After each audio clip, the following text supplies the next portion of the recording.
Pegue logo. Admita, você nunca viu tanto dinheiro assim na vida.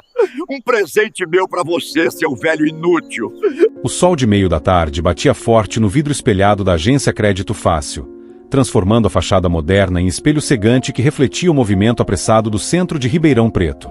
Lá dentro, o ar-condicionado gelado criava ambiente artificial onde tudo parecia funcionar com precisão mecânica. Atendentes uniformizados, computadores reluzentes, painéis digitais prometendo crédito facilitado para realizar seus sonhos. Mas naquele lugar impecável, os sonhos que se realizavam nunca eram dos clientes. Ricardo Fontes ajustou a gravata italiana enquanto observava o movimento pela janela de seu escritório no segundo andar. 43 anos, cabelo grisalho impecavelmente cortado, óculos de grau que conferiam ar de seriedade intelectual. Formado em economia por Universidade Federal, ele subira rápido na carreira bancária não por simpatia, mas por resultados, números frios que cresciam mês após mês em suas planilhas. Os certificados na parede contavam essa história: gerente do ano, melhor performance regional, destaque em captação de clientes. Cada troféu representava vidas transformadas em lucro. O telefone tocou. Ricardo, temos cliente no balcão 3.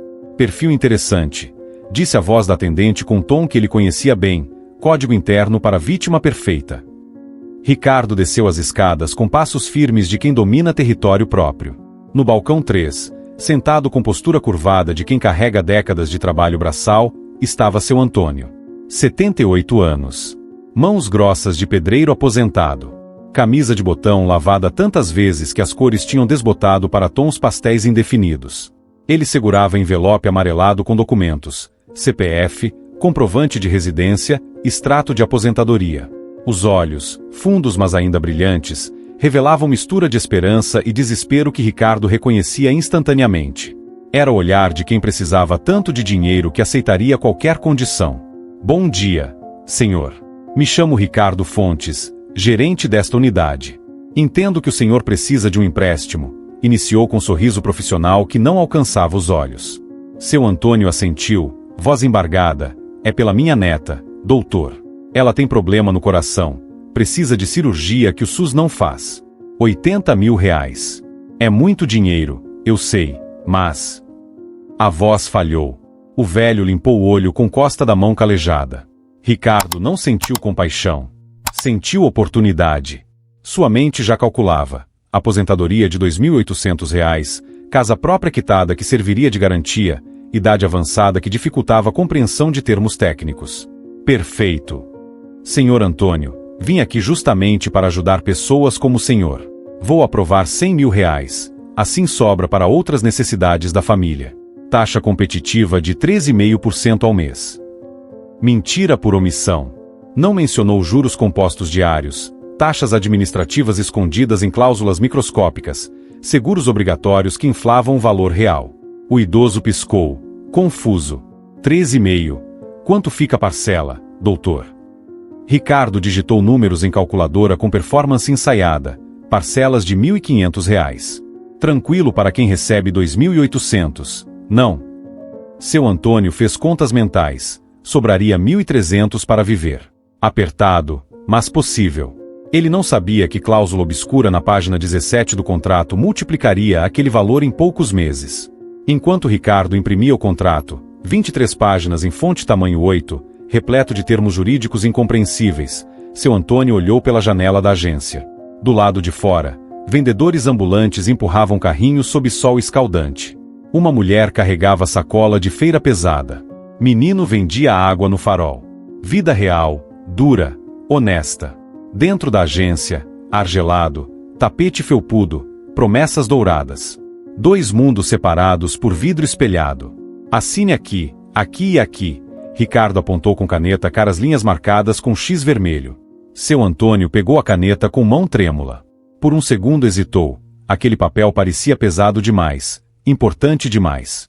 Mas pensou no rostinho da neta de 12 anos, nos lábios arroxeados quando faltava ar, nos médicos dizendo que cirurgia era urgente. Assinou.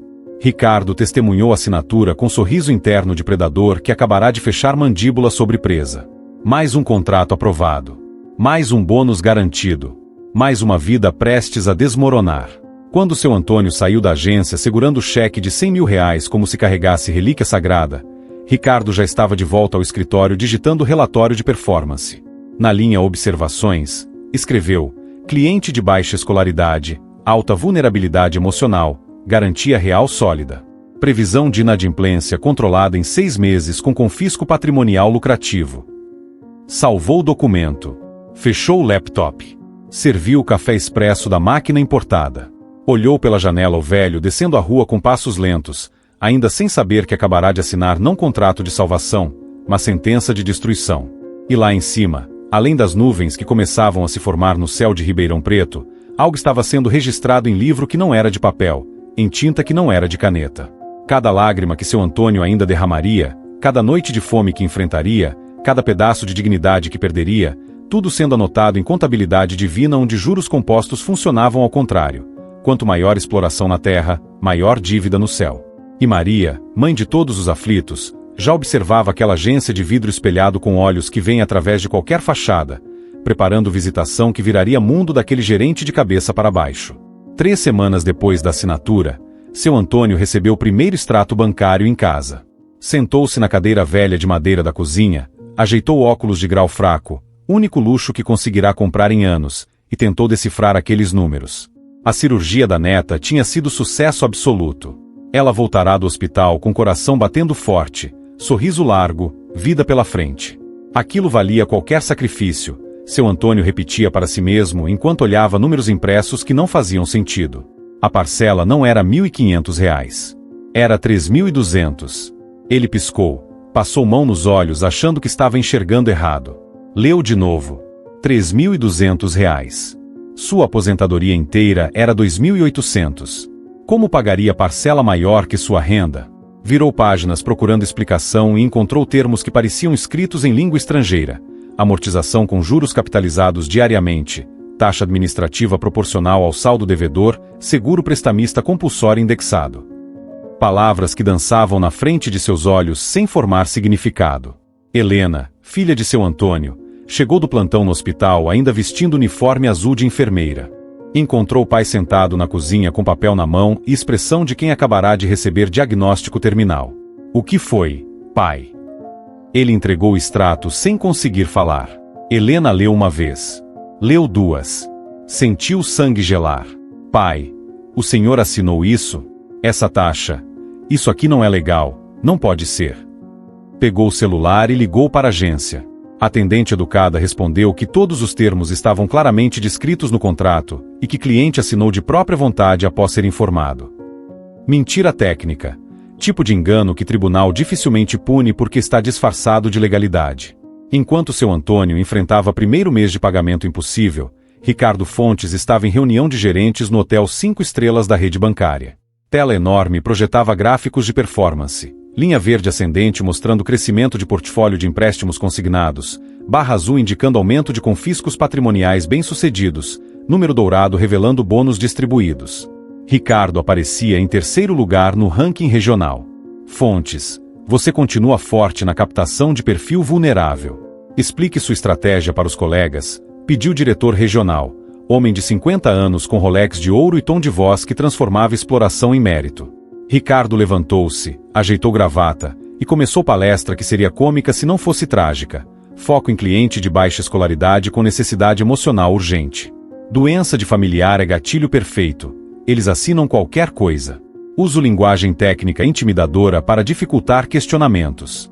E sempre incluo cláusulas de capitalização diária em fonte pequena. Cliente analfabeto funcional não percebe até ser tarde demais. Plateia de gerentes tomava notas. Alguns perguntavam detalhes. E quando o cliente reclama? Ricardo sorriu, mostra o contrato assinado. Legalidade é nossa proteção. Tribunais levam anos. Cliente geralmente desiste. E se não desistir, confiscamos garantia antes de sentença judicial. Aplausos discretos. Diretor regional acenou aprovação. Esse é tipo de profissionalismo que precisamos. Negócios são negócios. Sentimentalismo não paga dividendos. Ricardo voltou para o lugar sentindo satisfação morna de reconhecimento profissional. Não pensou nem um segundo no rosto de seu Antônio recebendo extrato incompreensível. Para ele, idoso era apenas linha em planilha. Cliente 4728B, risco controlado, lucro projetado. De volta a Ribeirão Preto, seu Antônio tentou renegociar. Foi 3 vezes à agência. Na primeira, a atendente disse que gerente estava ocupado.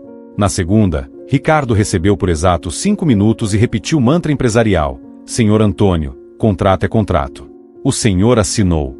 Está tudo dentro da lei. Na terceira tentativa, seu Antônio levou Helena junto. Ela, com diploma de enfermagem e capacidade de ler documentos técnicos, confrontou Ricardo mostrando cláusulas abusivas. Ricardo não se intimidou. Olhou para ela com expressão de tédio e disse frase que Helena jamais esqueceria: Moça, seu pai é adulto. Se era burro demais para entender o que assinava, problema é dele. Tribunal vai dizer exatamente isso. Helena sentiu onda de ódio puro, não raiva passageira, mas revolta visceral contra o sistema que transformava a crueldade em procedimento padrão. Segurou mão do pai e saíram da agência em silêncio. Na calçada, sob sol que queimava asfalto velho do centro, seu Antônio parou e disse com voz quebrada: Filha, acho que vou perder a casa. A casa que levei 30 anos para construir. A casa onde sua mãe morreu. A casa onde você cresceu. Helena abraçou o pai ali mesmo, no meio da rua, enquanto pessoas passavam apressadas. E pela primeira vez em anos, ela rezou, não oração decorada, mas clamor cru: Mãe do céu, esse homem não tem coração. Faz alguma coisa. Por favor. Naquela mesma noite, Ricardo jantou em restaurante japonês caro com a namorada, modelo de 28 anos que ele sustentava com dinheiro de bônus. Pediu saquê premium, sushi de atum importado, sobremesa de sorvete com folha de ouro. Pagou conta de R$ 800 sem piscar. Enquanto isso, a 7 quilômetros dali, seu Antônio comia pão com margarina porque não sobrava dinheiro para mais nada depois de pagar parcela que consumia a aposentadoria inteira. A neta curada brincava na sala, alheia ao fato de que salvação dela significava destruição do avô. 2 mundos. Mesma cidade. Distância moral incalculável. E no céu, acima das luzes de Ribeirão Preto, registro continuava. Cada garfada de Ricardo era pesada contra cada migalha de pão de seu Antônio. Balança divina onde prazer egoísta de um lado multiplica sofrimento injusto do outro, criando o desequilíbrio que a matemática celestial não tolera indefinidamente. Maria observava tudo, manto azul cobrindo ombros, terço entre dedos, esperando o momento exato de intervir, porque até misericórdia tem tempo certo, e aquele tempo estava próximo. 6 meses se passaram como descida lenta para abismos sem fundo. Seu Antônio tentou tudo que homem honesto pode tentar quando o sistema é desonesto. Pediu prazo, propôs renegociação, ofereceu pagar o que conseguia. Nada funcionou. A máquina burocrática não tinha coração para amolecer nem ouvidos para súplicas. Cada ligação terminava com gravação automática. Seu débito está em atraso. Procure a agência imediatamente. Cada carta que chegava tinha tom mais ameaçador que a anterior. A casa, construção simples de 3 cômodos que seu Antônio erguera tijolo por tijolo ao longo de 30 anos de trabalho como pedreiro, agora tinha placa de penhora pregada no portão. Vizinhos olhavam com mistura de pena e curiosidade mórbida. Dona Lourdes, da casa ao lado, trazia marmita escondida para Helena não passar vergonha de aceitar caridade. Seu Manuel, amigo de décadas, ofereceu dinheiro emprestado, mas era quantia pequena demais para resolver buraco que só crescia com juros diários. A transformação de seu Antônio era dolorosa de testemunhar. Homem que sempre andara de cabeça erguida, orgulhoso de nunca ter devido nada a ninguém, agora evitava olhar direto nos olhos das pessoas. Começou a emagrecer, não por doença, mas porque pulava refeições para economizar centavos inúteis diante de dívida que já ultrapassava R$ 200 mil. O cabelo embranqueceu de vez. Surgiram tremores nas mãos que antes eram firmes para segurar colher de pedreiro. Helena viu o pai definhar em tempo real. Médica do posto de saúde diagnosticou depressão severa e receitou antidepressivos que seu Antônio se recusava a tomar. Remédio não cura vergonha, filha. Ele passava horas sentado no quintal olhando para nada, acariciando o cachorro vira-lata que o seguia há anos. Às vezes murmurava sozinho: trabalhei vida inteira. Nunca roubei, nunca enganei ninguém. Como foi parar aqui? Eram perguntas sem resposta que dilaceravam Helena por dentro. A neta, Laura, de 12 anos, recuperada da cirurgia cardíaca e cheia de vida, não entendia completamente porque a avó estava triste nem porque teriam que sair da casa. Helena tentava protegê-la da verdade crua. mas criança percebe quando adultos choram escondidos. Uma noite, Laura desenhou cartão com giz de cera, coração vermelho grande e palavras tortas: vovô, eu te amo, não fica triste. Seu Antônio guardou o desenho no bolso da camisa velha e chorou tanto que Helena achou que ele nunca mais pararia. Enquanto isso, Ricardo Fontes recebia promoção. Gerente regional, cargo que ele almejava há anos. Escritório maior, carro da empresa, aumento salarial de 40%. Na festa de celebração oferecida pela instituição, discursou para auditório cheio de funcionários. Sucesso vem de foco em resultados, não em desculpas. Cliente inadimplente sempre tem história dramática para contar. Nosso trabalho não é ser assistente social, é gerar lucro. Quem confunde compaixão com competência profissional não dura neste mercado. Aplausos entusiasmados. Brinde com champanhe francesa. Fotografia para a revista corporativa onde ele aparecia sorrindo sob título: o gerente que transformou números em estratégia vencedora. Na mesma semana da promoção de Ricardo, chegou oficial de justiça na casa de seu Antônio. Homem magro de uniforme bege entregou notificação: leilão da propriedade marcado para 30 dias. Prazo final para quitação total da dívida ou perda definitiva do imóvel. Helena leu o documento sentindo tontura. Seu Antônio apenas assentiu devagar, como quem já esperava golpe final. Onde vamos morar, pai? Perguntou Helena com voz estrangulada. Deus há de dar um jeito, respondeu o velho, mas ele mesmo não parecia acreditar nas próprias palavras. Deus estava dando jeito, mas não da forma que ninguém imaginava. Naquela noite, depois de colocar Laura para dormir, Helena saiu de casa sem avisar. Caminhou pelas ruas escuras do bairro até a Capela de Nossa Senhora Aparecida, construção humilde de paredes descascadas, banco de madeira tortos, altar simples com imagem da padroeira trazida de Romaria anos atrás. Único lugar aberto era a igreja. Única companhia era silêncio e velas perpétuas tremendo no vento que entrava por fresta da porta velha. Helena ajoelhou-se no banco da frente. Mãos trêmulas seguraram um terço que pertencera à mãe, contas de plástico azul gasto pelo tempo e pela fé. Começou a rezar ave-marias mecânicas, mas no meio da terceira mistério, palavras decoradas morreram e nasceu oração verdadeira, aquela que não vem da boca, mas do peito rasgado. Minha mãe, sussurrou olhando para a imagem de Nossa Senhora com manto azul e coroa dourada desbotada. Eu não sei mais o que fazer. Meu pai construiu essa casa com as próprias mãos. Tijolo por tijolo. Cada parede tem suor dele. E agora um homem de gravata, sentado em escritório gelado, vai tirar tudo porque papai assinou papel que não entendeu. Lágrimas desciam quentes, salgadas, sinceras. Aquele gerente, aquele Ricardo, ele não tem alma, mãe. Olha pra gente como se fossemos números. Ri da nossa dor. Ganha dinheiro com nossa desgraça. Silêncio da capela amplificou os soluços de Helena. Ela continuou: não estou pedindo vingança. Sei que a senhora ensinou perdão. Mas peço justiça. Que ele veja, que ele sinta, que ele entenda que cada contrato daquele é vida destruída. Que cada assinatura é família despedaçada. Voz ficou mais firme, quase zangada. E não é só ele, mãe. É sistema inteiro. Banco ensina gerente a fazer isso. Premia quem engana melhor. Celebra quem rouba mais. Como pode? Como pode ter salvação em mundo assim? Helena ficou ali até madrugada. Rezou o rosário inteiro 4 vezes. Chorou até não ter mais lágrimas. E quando finalmente se levantou para sair, algo aconteceu. Vento parou completamente. Ar ficou imóvel como se própria criação prendesse respiração. Velas que tremiam ficaram com chama perfeitamente reta. E perfume impossível invadiu capela. Cheiro de rosas frescas, fortes, reais, mesmo não havendo uma única flor naquele lugar pobre. Helena olhou para a imagem de Nossa Senhora e jurou que os olhos de gesso se moveram levemente. Não foi imaginação. Não foi cansaço. Foi certeza tranquila e aterrorizante de que oração não apenas fora ouvida, mas que resposta já estava a caminho.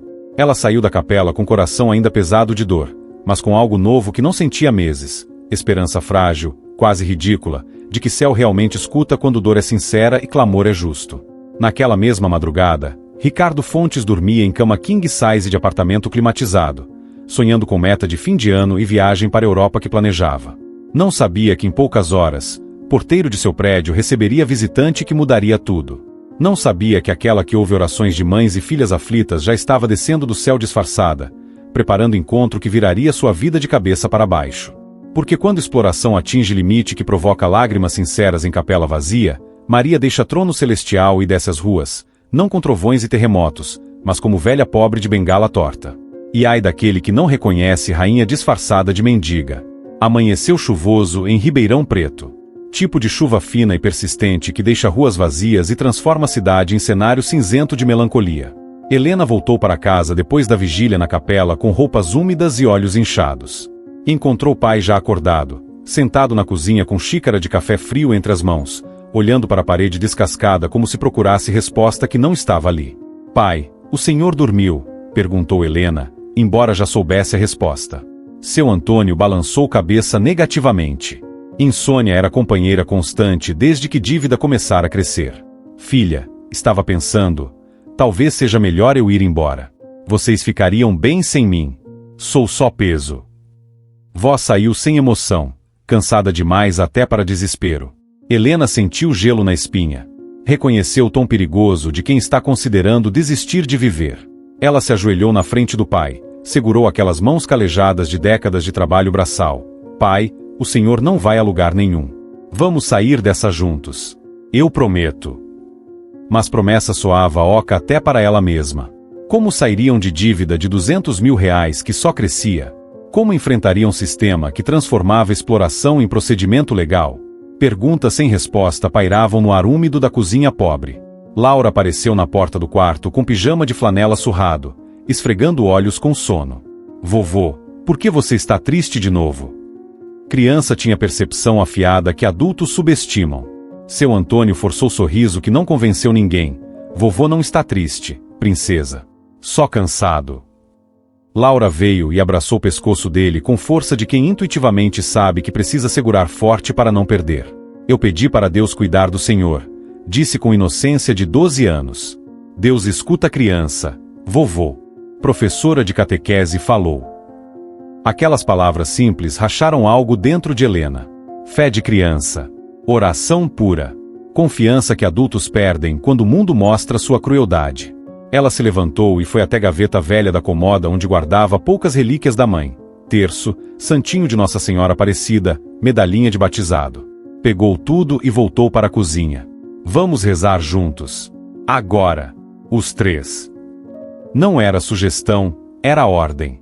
Seu Antônio e Laura olharam para ela surpresos, mas não discutiram.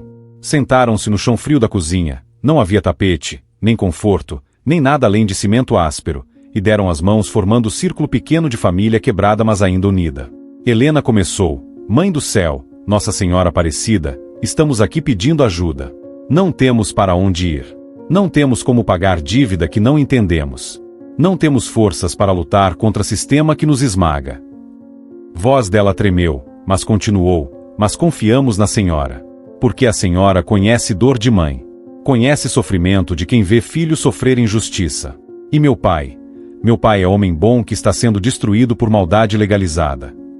Seu Antônio, que não chorava desde a infância difícil de criança pobre do interior, sentiu lágrimas finalmente chegarem. Não eram lágrimas de desespero, mas de rendição, tipo de choro que vem quando o homem forte finalmente admite que não consegue mais carregar peso sozinho. Nossa Senhora, eu não entendo por que isso está acontecendo comigo. Trabalhei direito. Criei família direito. E agora estou aqui, velho e inútil, perdendo tudo. Voz engasgou, mas se é vontade de Deus, aceito. Só peço que proteja minha filha e minha neta. Elas não merecem pagar por meu erro de ter confiado em homem errado. Laura, com sabedoria que só a inocência possui, disse simplesmente, Nossa Senhora, faz o homem ruim ficar bonzinho. Amém. Oração infantil, direta, sem teologia complexa. Apenas pedido puro de criança que ainda acredita que bem pode vencer mal. Ficaram ali, os três, de mãos dadas no chão da cozinha, enquanto chuva continuava caindo lá fora. Não houve trovão. Não houve luz celestial. Não houve voz angelical. Apenas silêncio molhado de manhã cinzenta e sensação estranha, quase imperceptível, de que algo mudará. Não nas circunstâncias externas, que continuavam desesperadoras, mas algo interno. Pequena chama de esperança que teimava em não apagar completamente. Helena ajudou o pai a levantar. Preparou café quente de verdade. Fez pão com manteiga para Laura. Gesto simples de vida que continua mesmo quando tudo parece perdido. E enquanto serviam café da manhã humilde naquela cozinha pobre, nenhum deles sabia que a oração já subia como incenso perfumado até trono celestial onde Maria, Mãe de Misericórdia, já preparava vestimenta de velha pobre e bengala torta para descer à terra e confrontar homem de gravata que transformará matemática em crueldade. Porque há orações que Deus responde com tempo. E há orações que exigem intervenção imediata. E quando lágrimas de idoso explorado se misturam com súplica de filha desesperada e pedido inocente de criança salva, céu se move. Não com velocidade humana de processos judiciais que levam anos, mas com velocidade divina de justiça que chega exatamente no momento certo, nem antes, para não ser facilmente esquecida, nem depois, quando seria tarde demais. E aquele momento estava a menos de 24 horas de acontecer no apartamento de luxo de Ricardo Fontes, que naquele exato instante tomava banho quente sem imaginar que próxima visitante que tocaria sua campainha não seria entregador de comida japonesa, mas rainha do céu disfarçada de mendiga rejeitada. A noite chegou diferente. Não era diferença que se pudesse apontar com o dedo ou explicar com palavras, era sensação. O tipo de coisa que animais sentem antes de tempestade, que pássaros percebem antes de terremoto. O ar estava mais denso, mais pesado, como se própria atmosfera segurasse respiração aguardando algo inevitável. Ricardo Fontes estava em seu apartamento no 12º andar do edifício mais caro do bairro nobre de Ribeirão Preto. Janelas amplas de vidro ofereciam vista panorâmica da cidade iluminada, milhares de pontos de luz que pareciam estrelas caídas sobre terra. Ele serviu dose generosa de uísque escocês de 18 anos em copo de cristal. Música instrumental tocava baixinho no som importado. Tudo perfeito. Tudo controlado. Tudo exatamente como ele planejara que vida seria quando subisse na carreira. Mais cedo naquele dia, ele assinará documentos finais do leilão da casa de seu Antônio. Propriedade seria vendida na próxima semana. Banco recuperaria a dívida com lucro. Ricardo receberia bônus adicional por gestão eficiente de inadimplência. Números funcionando como deveriam. Sistema operando com precisão mecânica. Ele não sentiu remorso. Sentiu satisfação profissional de trabalho bem executado. Sentou-se no sofá italiano de couro legítimo e abriu o laptop para revisar planilhas. Tinha reunião importante na segunda-feira para apresentar estratégias de expansão de portfólio consignado. Essencialmente, significava encontrar mais idosos vulneráveis, mais pessoas desesperadas, mais vidas para transformar em lucro. Ele digitava números, ajustava projeções, calculava metas quando aconteceu primeira coisa estranha. Luzes do apartamento piscaram. Apenas por segundo. Rápido demais para ser apagão, longo demais para ser imaginação. Ricardo olhou para cima, franzindo testa. Sistema elétrico daquele prédio era de última geração. Falhas não deveriam acontecer. Voltou a digitar. Luzes piscaram novamente. Dessa vez acompanhadas de queda súbita de temperatura. Ar-condicionado estava programado para 22 graus, mas Ricardo sentiu frio que vinha de outro lugar, não do ar, mas de dentro. Ele se levantou e foi até a janela. Lá fora, cidade continuava normal. Carros passando. Luzes acesas. Nada de anormal. Mas quando olhou o próprio reflexo no vidro, por fração de segundo viu algo diferente. Não era mais ele mesmo no reflexo. Era homem velho, curvado, com roupas rasgadas e olhos fundos de fome. Ricardo piscou violentamente e reflexo voltou ao normal. Estou trabalhando demais, murmurou para si mesmo, rindo nervosamente. Preciso de férias. Voltou para o sofá, mas concentração estava quebrada.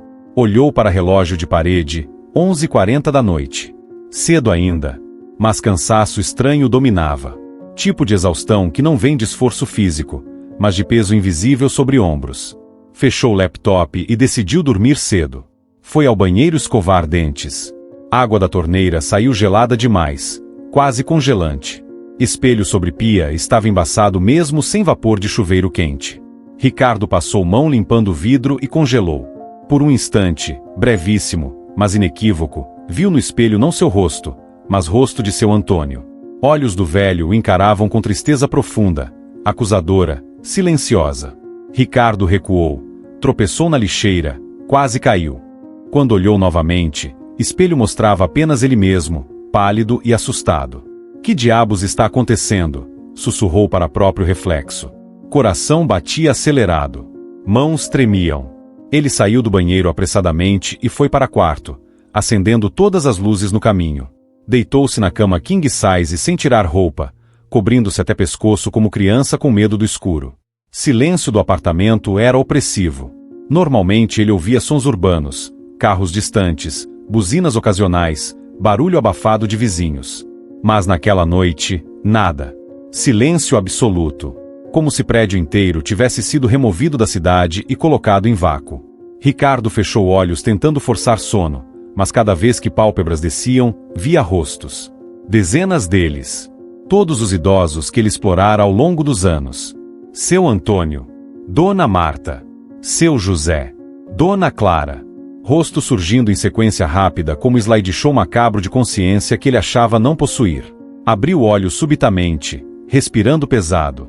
Olhou para o teto e viu, ou achou que viu, sombras se movendo mesmo sem haver nada que as projetasse. Formas indistintas que pareciam se inclinar sobre cama, observando, julgando. Estou delirando, disse em voz alta, só para quebrar silêncio. Voz própria soou estranha, ecoando de forma errada no quarto familiar. Então, perfume. Fraco no início, depois mais forte. Cheiro de rosas. Ricardo sentou-se na cama, alerta. Não havia flores no apartamento. Nunca havia. Ele não gostava de plantas, davam trabalho, sujavam. Mas perfume de rosas preenchia quarto com intensidade crescente. Doce. Persistente. Impossível de ignorar. E com perfume, veio presença. Não algo que ele via, mas algo que sentia. Sensação física de não estar mais sozinho. De ser observado. De alguém, ou algo, estar no quarto com ele. Ricardo olhou para a porta do quarto e teve certeza absoluta de que em poucos minutos, algo bateria naquela porta. Não sabia como sabia. Apenas sabia. Relógio digital na mesinha de cabeceira marcava 23 horas e 57. 3 minutos para meia-noite. 3 minutos para dia terminar e novo começar. 3 minutos que pareciam eternidade enquanto Ricardo esperava, sem entender por quê, algo que mudaria tudo. Coração batendo. Mãos suando. Perfume de rosas preenchendo pulmões a cada respiração. E certeza crescente, aterrorizante, de que porta da frente do apartamento seria tocada por mãos que não pertenciam a este mundo. E que quando ele abrisse, encontraria não entregador de pizza nem vizinho perdido. Mas algo, alguém, que vinha de muito mais longe para cobrar dívida que nenhum dinheiro poderia pagar. Campainha tocou exatamente à meia-noite. O som da campainha atravessou o apartamento silencioso como lâmina. Ricardo permaneceu imóvel na cama, coração aos saltos, tentando racionalizar. É entrega. Ou vizinho. Ou engano. Mas explicações racionais morriam antes de se formar completamente. Ninguém faz entrega à meia-noite. Nenhum vizinho visita a essa hora. E não era engano. Ele sabia, com certeza que vinha de lugar anterior à lógica, que campainha tocará especificamente para ele. Tocou novamente. Mais insistente. Mais longo. Ricardo se levantou lentamente, pernas bambas. Atravessou o corredor do quarto até a porta de entrada. Apartamento parecia maior que o normal. Distância se esticava como em pesadelo. Cada passo ecoava alto demais. Cada respiração soava ofegante demais. Chegou à porta e olhou pelo visor eletrônico. Do outro lado estava a mulher idosa. Muito idosa. Curvada sob peso de décadas. Apoiava-se em bengala improvisada feita de galho torto. Vestia roupas tão rasgadas e sujas que pareciam ter sido recolhidas de lixo. Cabelo grisalho desgrenhado caía sobre rosto enrugado. Mas foram os olhos que paralisaram Ricardo, fundos, escuros, imensos. Olhos de quem passou fome. Olhos de quem conhece abandono. Raiva instantânea substituiu o medo.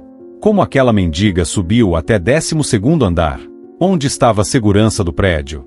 Ele abriu porta com violência, pronto para expulsá-la. Como você entrou aqui? Portaria deveria impedir gente como você. Voz saiu mais áspera que pretendia, carregada de nojo visceral que sentia por pobreza visível. A velha não recuou. Olhou para ele com tristeza que era pior que qualquer acusação. Desculpe incomodar, senhor. Voz saiu fraca, rouca. Estou perdida. Preciso de ajuda para encontrar um endereço. Será que o senhor poderia? Não, cortou Ricardo. Eu não dou esmolas. Não dou informações. E não quero mendigos na porta do meu apartamento. Vá embora antes que eu chame segurança. Fez menção de fechar porta com força. Mas porta não fechou. Simplesmente não obedeceu pressão de sua mão. Ficou aberta como se presa por força invisível. E a velha continuou olhando para ele com aqueles olhos imensos. Não pedi esmola, disse com voz que agora carregava algo diferente. Não mais fraqueza, mas firmeza suave. Pedi ajuda. Mas vejo que você perdeu capacidade de distinguir entre as duas coisas. Ricardo sentiu arrepio percorrer espinha. Havia algo errado. Muito errado. A temperatura caiu vertiginosamente. Ar ficou denso. E então aconteceu. Luzes do corredor piscaram e apagaram completamente. Escuridão absoluta. Mas a velha continuava visível. Não porque houvesse luz externa, não havia.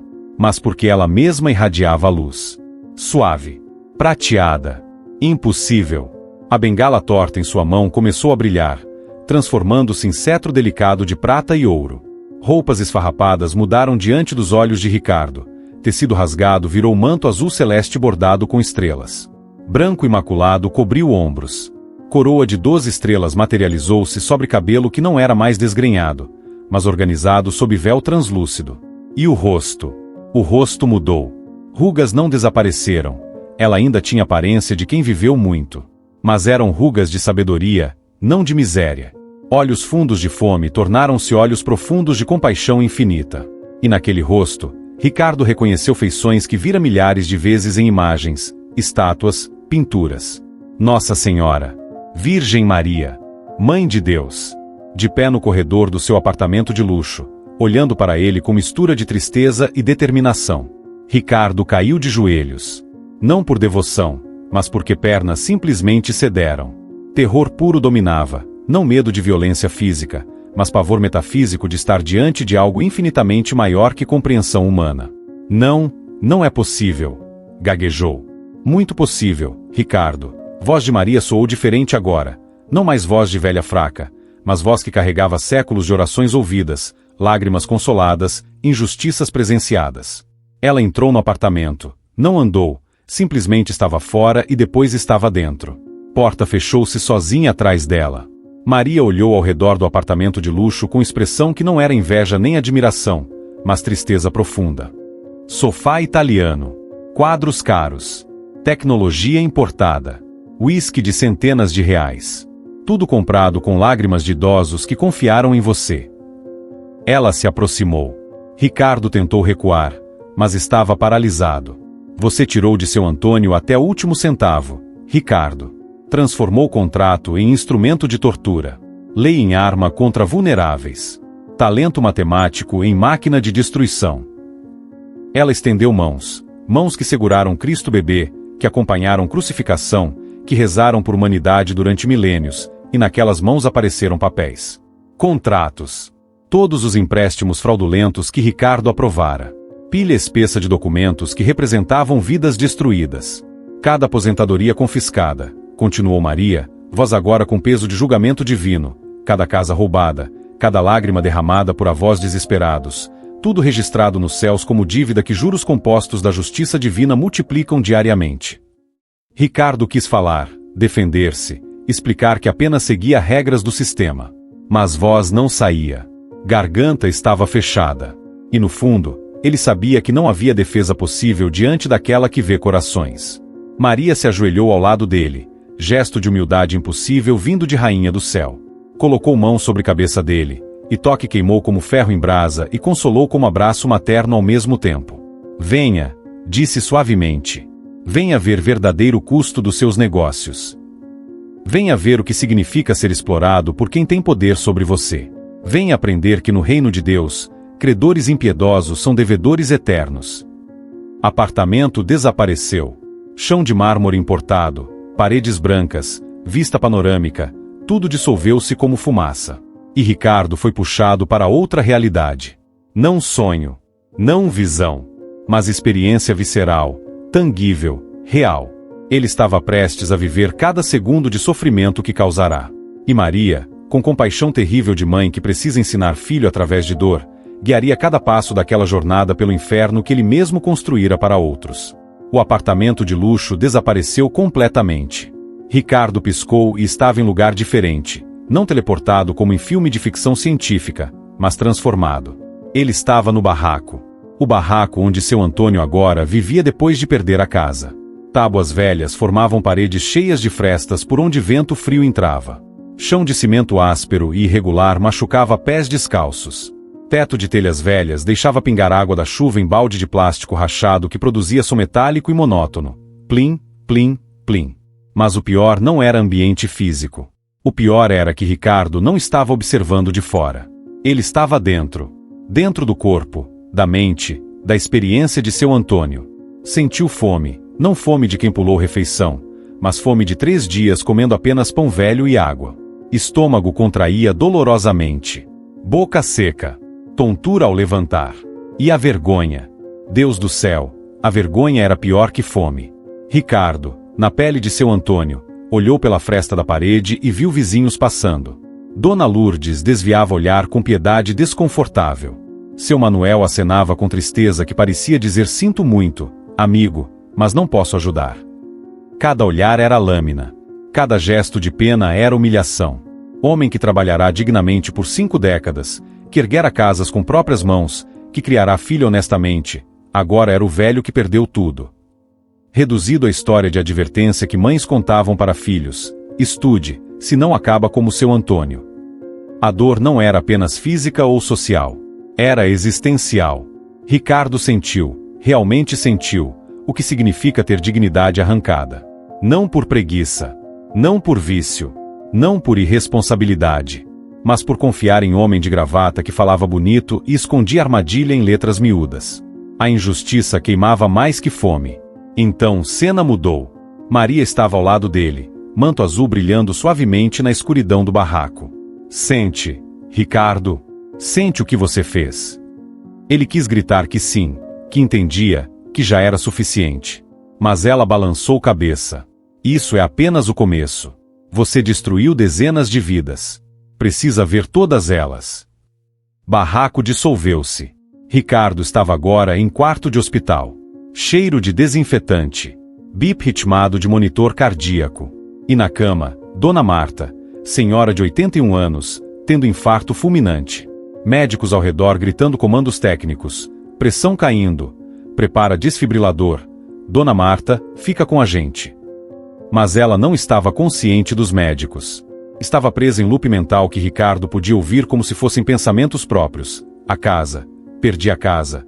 O moço do banco disse que era seguro.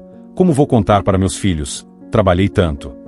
Ricardo viu, não com olhos, mas com algo mais profundo, o coração dela literalmente rachando. Não metáfora poética. Rachadura física no músculo cardíaco causada por estresse insuportável. Trauma emocional transformado em colapso biológico. E a última coisa que ela pensou antes de perder consciência foi: Deus, por que me abandonou?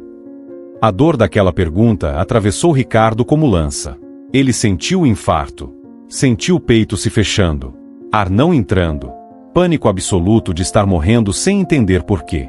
E pior, sentiu abandono. Sensação de que Deus não estava ali. De que oração não era ouvida. De que o universo era vazio e cruel. Ela sobreviveu. Voz de Maria veio suave mas implacável. Mas desenvolveu depressão severa. Perdeu vontade de viver. Filhos a visitam com pena nos olhos. Ela que sempre foi forte, que criou 6 filhos sozinha depois que marido morreu, agora é velha quebrada que chora sozinha de noite. Você fez isso, Ricardo. Sua assinatura no contrato causou isso. Cena mudou novamente. Agora era abrigo municipal, lugar superlotado com beliches enferrujadas, cheiro de mofo e suor, homens dormindo em colchões finos sobre chão frio. E ali, em canto escuro, estava seu José. 83 anos. Ex-motorista de ônibus aposentado. Ele tinha família, 3 filhos, 7 netos. Mas família se afastara porque ele virou peso. Aposentadoria inteira consumida por empréstimo consignado que Ricardo aprovara sabendo ser impagável. Ricardo não apenas viu seu José. Ele foi seu José. Sentiu dor nas costas de dormir em superfície dura. Sentiu frio porque cobertor fino não aquecia. Sentiu solidão, Não solidão romântica de quem quer companhia, mas solidão devastadora de abandono completo. De ser esquecido. De perceber que vida inteira de trabalho honesto terminou em abrigo para indigentes onde ninguém sabe seu nome, apenas sua cama, beliche 7, o velho do fundo. E então veio sequência rápida, como filme acelerado impossível de parar. Ricardo experimentou cada vida que destruíra. Dona Clara desenvolvendo Alzheimer acelerado pelo trauma. Seu Paulo vendendo objetos preciosos da falecida esposa para pagar parcelas impossíveis. Dona Regina passando fome para não perder casa, até que perdeu mesmo assim. Cada história, cada lágrima, cada noite insone, cada pedaço de dignidade despedaçado. Maria o trouxe de volta à consciência normal. Ele estava de joelhos no chão do apartamento, vomitando e chorando convulsivamente. Por favor, pare, implorou entre soluços. Mas ela continuou, porque lição ainda não estava completa. Agora veja o sistema que criou você. Maria tocou testa dele e imagens explodiram na mente. Ricardo viu reuniões corporativas onde executivos celebravam estratégias de maximização de lucro, que eram essencialmente esquemas de exploração legalizada. Viu treinamentos, os mesmos que ele fizera, onde gerentes jovens e ambiciosos eram ensinados a identificar clientes vulneráveis porque convertem melhor. Viu planilhas onde vidas eram números. Cliente 4728B, seu Antônio. Risco controlado, garantia sólida, lucro projetado de 300%. Viu bônus sendo calculados. Viu celebrações quando confiscos batiam meta trimestral. Viu executivos de terno brindando com champanhe e cara enquanto discutiam como contornar novas regulamentações que tentavam proteger idosos. E percebeu horrorizado que não era monstro solitário. Era peça eficiente em máquina gigantesca de maldade sistêmica. Máquina que transformava sofrimento humano em dividendos para acionistas. Máquina que premiava a crueldade com promoções. Máquina que funcionava perfeitamente porque cada engrenagem, cada gerente, cada executivo, cada acionista, se convencia de que estava apenas fazendo negócios. E agora, voz de Maria ficou ainda mais séria. Veja seu futuro. Realidade mudou mais uma vez. Ricardo estava velho. Cabelo completamente branco. Corpo curvado. Mãos tremendo com Parkinson. Vivia em apartamento modesto com aposentadoria pequena. Todos os investimentos que fizera tinham fracassado em crise econômica futura. E jovem gerente, versão futura dele mesmo, mas com rosto diferente, estava sentado à frente oferecendo solução financeira. Ricardo experimentou do outro lado. Confusão ao ler termos técnicos. Pressão sutil do gerente. Senhor Ricardo, é oportunidade única. Amanhã taxa sobe. Desespero porque precisava de dinheiro para a cirurgia que plano de saúde negara. E finalmente, assinatura trêmula em contrato que não entendia completamente. Meses depois, ainda na visão, Ricardo idoso descobriu a armadilha. Parcelas impossíveis. Apartamento em risco. E quando tentou renegociar, jovem gerente disse exatamente o que ele mesmo dissera tantas vezes. Senhor, contrato é contrato. O senhor assinou. Está tudo dentro da lei.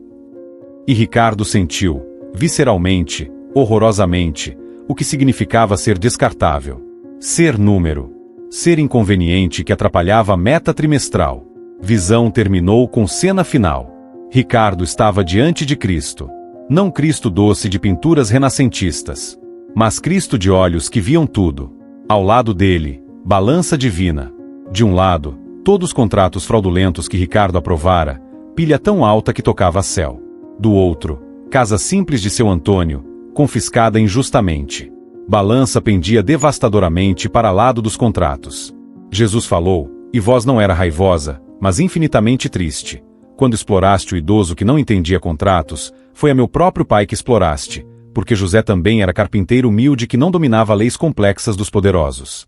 Você transformou números em instrumentos de tortura. Que misericórdia espera receber de mim, se não mostrou misericórdia? Ricardo voltou à realidade desabando no chão de mármore importado de seu apartamento. Corpo convulsionava. Vômito subia. Lágrimas não paravam. Ele não chorava apenas de medo do inferno. Chorava de remorso verdadeiro, tipo de arrependimento que rasga a alma ao perceber magnitude do mal causado. Maria estava ajoelhada ao lado dele. Expressão não era de triunfo, mas de compaixão impossível. Meu Deus, o que eu fiz? gemia Ricardo, incapaz de olhar para ela. Destruí dezenas de vidas. Transformei desespero em lucro. Fui monstro disfarçado de profissional. E pela primeira vez desde que a aparição começara, Maria sorriu. Sorriso pequeno, triste, mas real. Porque arrependimento sincero, não medo de punição, mas horror genuíno diante do próprio mal, era primeiro passo para a salvação possível. Mas monstro que pode ser redimido, ela disse suavemente, colocando mão sobre a cabeça dele, através de reparação proporcional ao mal causado. E naquelas palavras, Ricardo ouviu não condenação final, mas última chance. Chance impossível. Chance imerecida. Mas chance real. E em meio ao desespero absoluto, pequena semente de esperança, frágil como chama de vela em tempestade, começou a germinar. Ricardo permaneceu no chão por tempo impossível de medir. Poderia ter sido minutos ou horas. O tempo parecia não funcionar corretamente enquanto Maria estava ali. Corpo tremia incontrolavelmente. Cada soluço vinha do fundo da alma, daquele lugar onde mentiras não alcançam e verdade dói de forma física. Eu não sabia que era assim, conseguiu dizer entre lágrimas. Mas assim que palavras saíram, ele percebeu a mentira. Sabia sim. Sempre soube. Escolhera não ver. Escolhera transformar pessoas em números porque números não choram, não imploram, não fazem você sentir peso da própria crueldade. Não, espera. Eu sabia. Eu sabia e não me importei. Deus do céu, eu sabia. Maria continuava ajoelhada ao lado dele. Mão sobre sua cabeça queimava como brasa, mas ele não queria que ela tirasse. Dor era merecida. Dor era pequena comparada ao que causará. O que eu faço agora? Perguntou com voz despedaçada. Como alguém conserta algo assim? Quantas vidas destruí?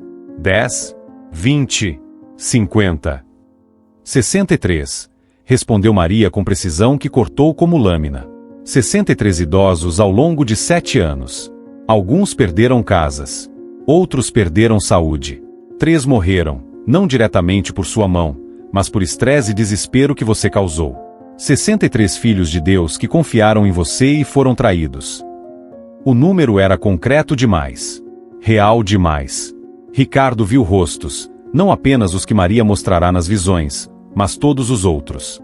Memória que ele suprimira durante anos agora jorrava sem controle. Dona Sebastiana, que chorou no balcão da agência implorando mais prazo. Seu Valdemar, que teve derrame 3 meses após assinar contrato. Dona Irene, cujos filhos pararam de falar com ela achando que ela era senil por ter caído em golpe.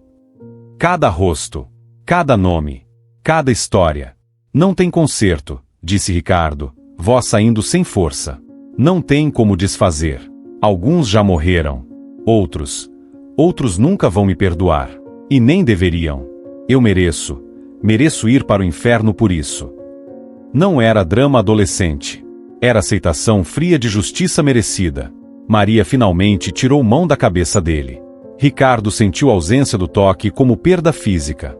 Ela se levantou com graça impossível, movimento que não parecia seguir leis de física normal, e caminhou até a janela do apartamento. Olhou para a cidade iluminada lá embaixo. Inferno não é lugar onde Deus manda pessoas, Ricardo. É estado que pessoas escolhem quando recusam arrependimento.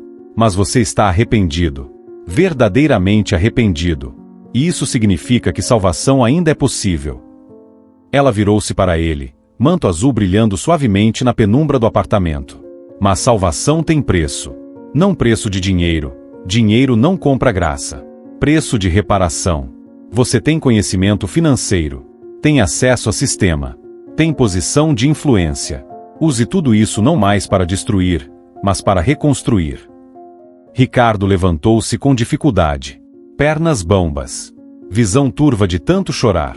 Reconstruir como? Eu não tenho dinheiro suficiente para devolver tudo que roubei. Economias que acumulei não chegam nem perto. Comece com o que tem, interrompeu Maria. E depois encontre forma de mudar sistema que criou você. Porque salvar própria alma não basta, Ricardo. Você precisa impedir que outros se tornem o que você foi. Precisa expor máquina de maldade. Precisa transformar conhecimento que usou para oprimir em ferramenta de libertação. Ela se aproximou novamente e tocou o peito dele. Não foi toque gentil. Foi toque que pareceu abrir caixa torácica e alcançar coração diretamente. Ricardo sentiu dor física, aguda, intensa, como se órgão realmente rachasse. E talvez rachasse. Talvez coração de pedra que cultivara durante anos precisasse quebrar completamente para que novo coração, de carne, vulnerável, capaz de compaixão, pudesse crescer. Amanhã de manhã, disse Maria, voz agora carregando autoridade de comando divino, você vai procurar seu Antônio. Vai devolver o que roubou dele. Vai pedir perdão, não perdão barato de palavras, mas perdão caro de ações concretas. E depois, um por um, vai procurar cada vida que destruiu e reparar o dano. E se eles não me perdoarem? Perguntou Ricardo. Não era tentativa de escapar da responsabilidade. Era medo genuíno de enfrentar ódio merecido. Perdão deles não é o que importa, respondeu Maria. Perdão de Deus é o que importa. E Deus já está disposto a perdoar. Basta você provar arrependimento através de reparação sincera. Se os que você feriu te perdoarem, será graça adicional. Se não perdoarem, será dor adicional que você carregará como penitência. Mas de qualquer forma, você fará o certo. A presença dela começou a diminuir. Não que ela se movesse, mas era como se realidade comum estivesse voltando, empurrando realidade espiritual para segundo plano. Luz que emanava do manto ficou mais fraca. Feições começaram a ficar menos nítidas. Espera, gritou Ricardo, estendendo mão. Como? Como vou saber o que fazer? Como vou ter forças para enfrentar tudo isso? Maria estava quase transparente agora. Mas voz ainda soou clara. Você saberá porque eu te mostrarei. E terá forças porque eu darei. Não estará sozinho, Ricardo. Nunca esteve, apenas escolheu não me ouvir. Mas agora que finalmente escuta, verá que graça suficiente sempre esteve disponível. Ela desapareceu completamente. Não com estalo ou flash de luz. Simplesmente deixou de estar ali. E no lugar onde estivera, sobre piso de mármore importado, havia a única rosa branca perfeitamente formada. Impossível. Não havia terra. Não havia caule plantado. Apenas flor repousando como se tivesse crescido de pedra. Ricardo pegou rosa com mãos trêmulas. Pétalas eram reais. Perfume era real. E peso na consciência era mais real que qualquer coisa que sentirá na vida. Olhou ao redor do apartamento. Sofá caro, quadros importados, tecnologia de última geração. Tudo parecia sujo agora. Manchado. Comprado com sangue de idosos explorados.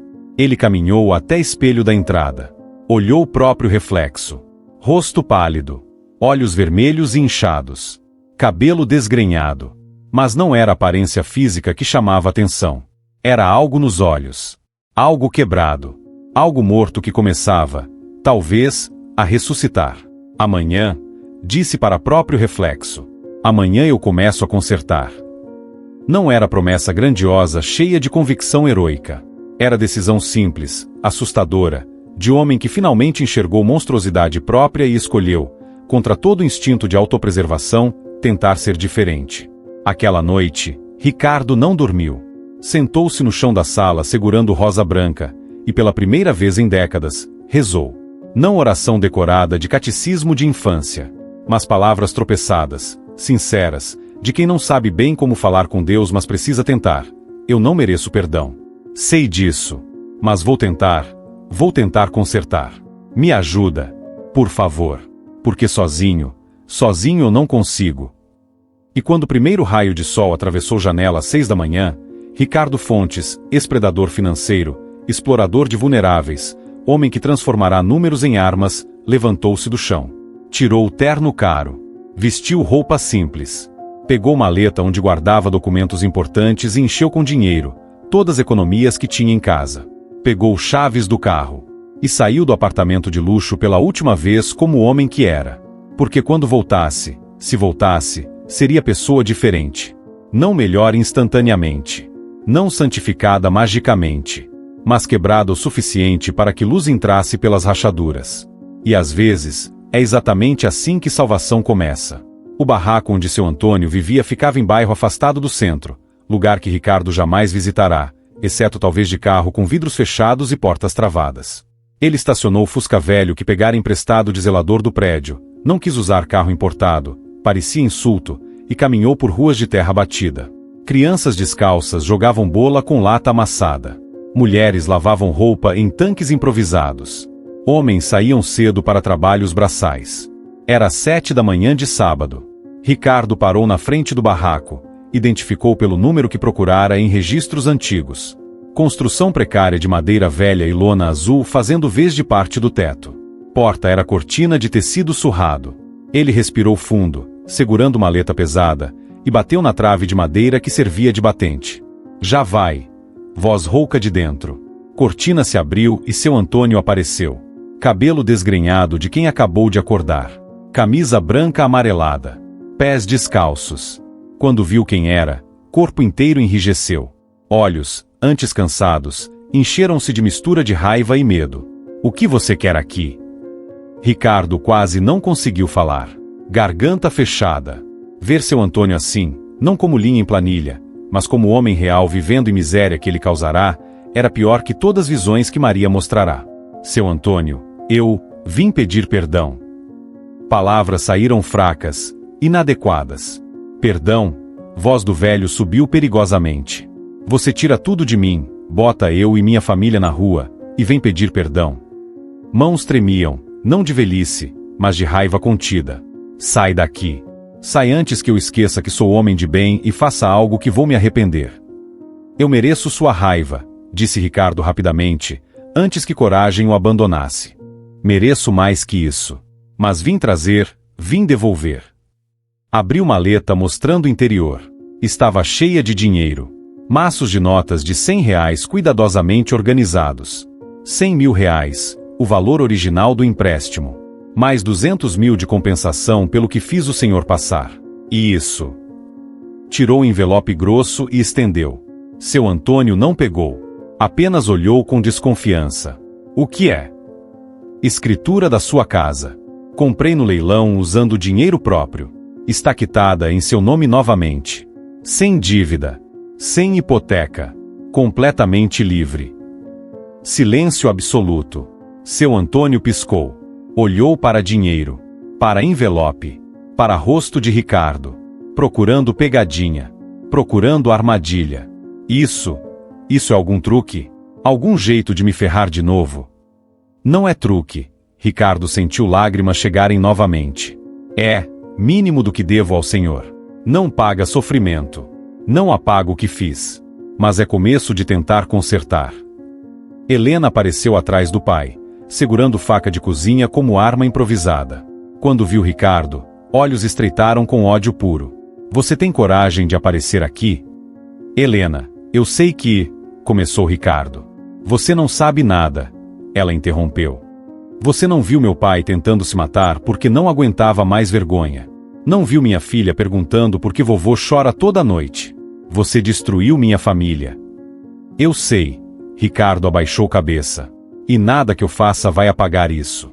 Mas estou tentando reparar. Olhou para ela com olhos que não tinham mais arrogância, apenas dor. Essa noite eu recebi visita. Alguém me mostrou, me fez sentir tudo o que fiz. E não consigo mais viver sabendo o que causei sem tentar consertar.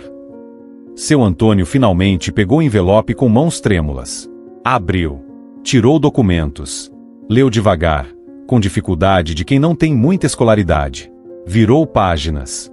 Conferiu nomes. Data. Assinatura do cartório. Era real. Casa estava em nome dele novamente. Pernas do velho cederam. Ele se segurou na trave de madeira da porta para não cair. Por quê? Perguntou com voz quebrada. Por que agora? Por que depois de tirar tudo você resolve devolver? Ricardo poderia ter inventado desculpa. Poderia ter minimizado. Mas a decisão que tomara naquela madrugada incluía a verdade completa, mesmo que parecesse loucura. Porque Nossa Senhora apareceu para mim ontem à noite. Veio disfarçada de mendiga que eu tratei com desprezo. E depois se revelou e me mostrou cada vida que destruí, incluindo a do Senhor. Me fez sentir fome que o Senhor passou. Vergonha que o Senhor sentiu. E me deu escolha, tentar reparar ou ir para o inferno carregando o peso de 63 vidas destruídas. Helena soltou riso amargo. Agora vai usar história de milagre para se fazer de vítima. Não estou pedindo que acreditem, disse Ricardo. Não estou pedindo nem que me perdoem. Só estou tentando fazer o certo. E se acharem que estou louco, tudo bem. Fiquem com dinheiro e com casa mesmo assim. É de vocês por direito. Seu Antônio olhava para a escritura como se segurasse relíquia sagrada. Lágrimas começaram a descer pelo rosto enrugado. Minha casa. Vou ter minha casa de volta. Não era alegria ainda. Era choque. Descrença. Incapacidade de processar reviravolta tão súbita. Laura, a neta de 12 anos, apareceu sonolenta na porta. Viu o avô chorando e correu para ele. Vovô, o que foi? Tá machucado? Seu Antônio abraçou neta com força de quem quase perdeu tudo. Não, princesa. Acho que estou bem. Acho que vai ficar tudo bem. Ricardo deixou maleta no chão junto à porta. Há mais 62 nomes na minha lista, disse silenciosamente. Vou procurar cada um. Devolver o que roubei. E depois vou expor sistema que permite isso acontecer. Não sei se vai adiantar. Não sei se vão me escutar. Mas preciso tentar. Virou-se para sair, mas voz de seu Antônio parou. Moço. Ricardo olhou para trás. O velho tinha expressão que ainda carregava dor, mas também algo mais, reconhecimento de arrependimento genuíno quando vê. Se Nossa Senhora realmente apareceu para você, então talvez ainda haja esperança para todos nós. Até para você. Não era perdão completo. Não era absolvição. Mas era abertura. Pequena fresta de misericórdia de homem que sofrerá imensamente, mas ainda tinha bondade suficiente para reconhecer transformação verdadeira. Ricardo assentiu, incapaz de falar, e saiu daquela viela de chão batido com coração ligeiramente menos pesado. Um nome riscado da lista. 62 para encontrar. E cada um seria tão difícil quanto o primeiro. Mas pela primeira vez em anos, dificuldade não o assustava. Porque não estava fazendo para ser fácil. Estava fazendo para ser certo. E na maleta vazia que carregava de volta ao carro, repousava a rosa branca que não murchava, lembrança física de que promessa feita a Nossa Senhora não era opcional. Era destino. E talvez, se cumprisse cada passo, também fosse salvação. Os meses seguintes foram os mais difíceis e mais redentores da vida de Ricardo Fontes. Ele usou todas as economias acumuladas em 7 anos de exploração, R$340 mil em investimentos, bônus guardados, ações da instituição financeira. Vendeu carro importado, relógios de luxo, tudo que tinha valor. Mudou-se do apartamento de cobertura para kitnet simples em bairro operário. E começou jornada de encontrar cada uma das 63 vidas que destruíra. Não foram encontros fáceis. Dona Marta, que sobrevivera ao infarto, cuspiu em seu rosto antes de aceitar dinheiro. Seu José, do abrigo municipal, chorou tanto ao receber restituição que teve crise de hipertensão e precisou ser levado ao hospital. Cada encontro era humilhação pública. Cada pedido de perdão era expor ferida própria. Mas ele continuou. Na 15ª restituição, algo mudou. Seu Paulo, que vendera a aliança de casamento da falecida esposa para pagar parcelas impossíveis, olhou para Ricardo com curiosidade em vez de ódio. Por que está fazendo isso de verdade? Ricardo respondeu com verdade que ainda parecia absurda, porque recebi visita de Nossa Senhora. Ela me mostrou que cada pessoa que explorei era filho de Deus. E me deu escolha, reparar ou carregar culpa eternamente. Seu Paulo ficou em silêncio. Depois estendeu mão enrugada. Se a Mãe de Deus te deu chance, quem sou eu para não dar? Aperto de mão foi fraco, mas significou mais para Ricardo que qualquer promoção jamais significara. Ricardo tomou decisão mais radical, pediu demissão do banco e fez denúncia pública expondo práticas predatórias da instituição. Revelou treinamentos internos, metas que incentivavam exploração, documentos que provavam sistema deliberado de destruição de vulneráveis. Caso ganhou mídia nacional. Ministério Público abriu investigação. E Ricardo, homem que meses antes celebrava bônus de exploração, agora era testemunha principal contra o sistema inteiro. Mas verdadeira transformação não aconteceu em tribunais. Aconteceu em capela simples de Nossa Senhora Aparecida, aquela mesma onde Helena rezara clamando por justiça. Numa manhã de domingo, após missa, Helena viu Ricardo ajoelhado em banco. Sentou ao lado dele. Meu pai voltou para casa. Nossa casa de verdade. Está sorrindo de novo. Ela o encarou. Eu te perdoo. Não porque você merece, mas porque Nossa Senhora ensinou que perdão liberta. E eu quero ser livre de raiva que estava me consumindo. Lágrimas desceram pelo rosto de Ricardo. Obrigado, sussurrou com gratidão profunda de homem que descobriu que misericórdia humana é eco da misericórdia divina. Ricardo fundou ONG Dignidade Financeira e começou a oferecer cursos gratuitos de educação financeira para idosos. Ensinava como identificar empréstimos predatórios, como se proteger de exploração. Usava a própria experiência como advertência. Eu era o predador que vocês precisam evitar. A transformação não passou despercebida. Padre da capela o convidou para testemunhar durante missa. Ricardo, nervoso, falou para a congregação: eu transformei contratos em armas. Celebrava quando confiscava a casa de trabalhador aposentado. Mas Nossa Senhora me visitou disfarçada de mendiga que tratei com desprezo. Mostrou-me inferno que criei para dezenas de famílias. Fui quebrado. E nessas rachaduras, finalmente luz entrou. Após testemunho, Dona Marta, senhora que tivera infarto cuspir em seu rosto, esperou até todas saírem. Aproximou-se apoiada em andador. Meu neto vai estudar direito. Com o dinheiro que você devolveu, consegui pagar curso preparatório. Obrigada. E que Deus te abençoe. Ricardo entendeu que reparação não era apenas devolver dinheiro. Era devolver dignidade. Era devolver futuro. E naquele abraço hesitante de velha senhora que escolheu perdão sobre a amargura, ele sentiu pela primeira vez que salvação não era apenas possível, mas real. Naquela noite, encontrou sobre mesinha outra rosa branca. Impossível. Ao lado, bilhete manuscrito. Continue. O caminho é longo, mas você não caminha sozinho. Cada vida restaurada multiplica a graça. Cada sistema mudado salva gerações. Maria. Ricardo guardou o bilhete junto com o primeiro que receberá. 2 lembretes de que milagres não são apenas eventos sobrenaturais e espetaculares. Às vezes milagre é homem mau se tornando bom. É explorador se tornando libertador. E que Mãe de Deus acompanha cada passo dessa transformação impossível, deixando perfume de rosas como sinal de que céu celebra cada vez que filho perdido escolhe voltar para casa. 2 anos depois, a ONG Dignidade Financeira operava em 12 cidades. Ricardo dedicava cada dia a proteger idosos de exploração que ele mesmo praticara. Seu Antônio se tornará parceiro no trabalho, testemunhando: este homem me destruiu.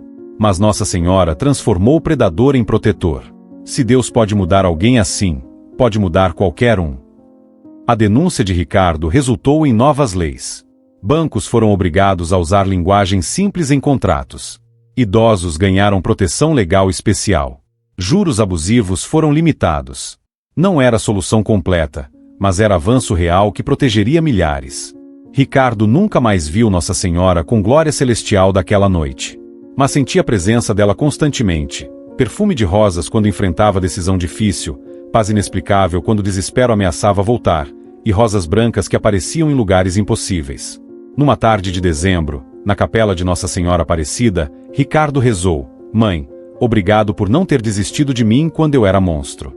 Obrigado por cada chance de consertar o estrago que fiz. E ouviu, não com ouvidos, mas com algo mais profundo: voz suave. Você entendeu que contratos legais podem ser imorais. Que números são lágrimas reais. Continue devolvendo o que foi roubado. Cada vida restaurada multiplica a graça. E quando vier sua hora de voltar para casa, será julgado pelo bem que escolheu fazer depois de reconhecer o mal. A história do banqueiro convertido pela Virgem Maria nos ensina: nunca é tarde para mudar. Arrependimento sincero transforma explorador em libertador. Maria continua aparecendo, testando corações e oferecendo salvação. No reino de Deus, credores impiedosos são devedores eternos. Mas misericórdia divina é tão grande que até predador pode se tornar protetor. Se essa história tocou seu coração, escreva amém nos comentários. Compartilhe com alguém que precisa acreditar que mudança é possível. Inscreva-se para ouvir mais histórias de fé verdadeira e vidas transformadas. Deixe seu like e ajude essa mensagem a alcançar mais pessoas, porque talvez há um Ricardo precisando ouvir que ainda há esperança, ou um seu Antônio precisando saber que orações são ouvidas. Lembre-se, Nossa Senhora ouve. Sempre ouve.